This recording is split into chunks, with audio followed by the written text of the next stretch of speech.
أعوذ بالله من الشيطان الرجيم. بسم الله الرحمن الرحيم. ولقد أرسلنا إلى ثمود أخاهم صالحا أن اعبدوا الله فإذا هم فريقان يختصمون. قال يا قوم لم تستعجلون بالسيئة قبل الحسنة لولا تستغفرون الله لعلكم ترحمون. قالوا اطيرنا بك وبمن معك قال طائركم عند الله بل أنتم قوم تفتنون. وكان في المدينة 9 رهط يفسدون في الأرض ولا يصلحون.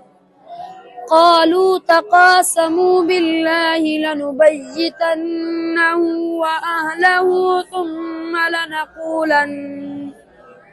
ثم لنقولن لوليه ما شهدنا مهلك أهله وإنا لصادقون.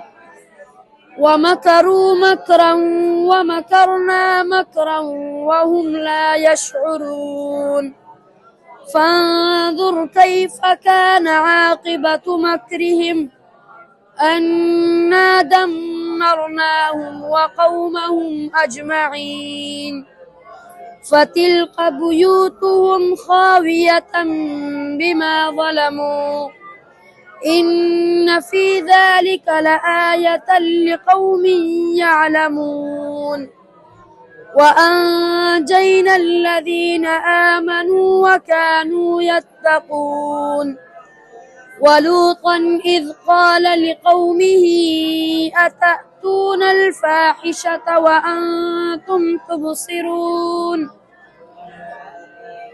وأنتم تبصرون أئنكم لتأتون الرجال شهوة من دون النساء بل أنتم قوم تجهلون.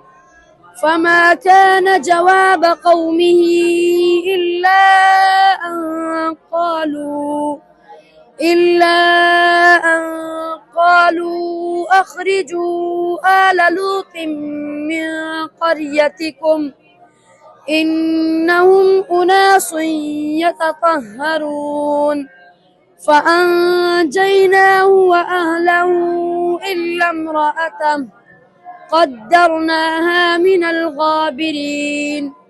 وأمطرنا عليهم مطرا فساء مطر المنذرين. قل الحمد لله وسلام على عباده الذين اصطفى الله خير أما يشركون.